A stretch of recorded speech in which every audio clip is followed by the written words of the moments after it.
I'm Beverly Jacobson, mama to Verity, a little girl with full trisomy 18.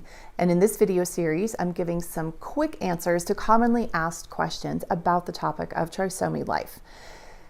So it is kind of a common thing that if your child has a trisomy diagnosis, he or she may very well also have some heart defects.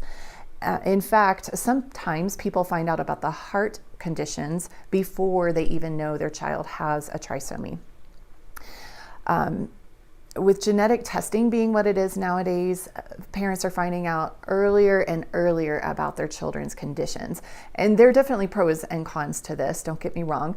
We knew about our daughter's trisomy condition when she was about 18 weeks, and they did monitor her heart, knowing that trisomy 18 children often have heart defects. They did not see anything. Now, we only did ultrasounds. We did not have a fetal echocardiogram. That is available. But we did discover the day that she was born that she had 3 holes in her heart, VSDs. These are holes in the lower chamber of the heart. Now, I'm not going to speak too specifically to the different heart conditions, the different defects that can be common. I'm not super well versed in that. I am just speaking to the fact that many of our trisomy kiddos do also have heart complications along with the diagnosis of trisomy. So for us, we thought we were going to need heart surgery in her first year of life because one of those holes was quite large. However, it did begin patching over on itself within the first few weeks of her life. We continue to monitor her heart. It's balanced and it's doing really well now. She's just past her 4th birthday. But many little ones do have conditions that are life-threatening and they need life-saving interventions. And so here's where I will speak a word to fair care for trisomy babies. Many parents in the trisomy world have found resistance when it comes to giving these interventions to their children.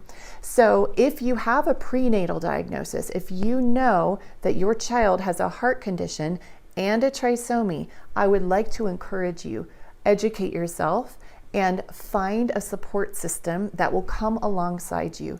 Make a birth plan, a very specific birth plan to say that you would like interventions for your child.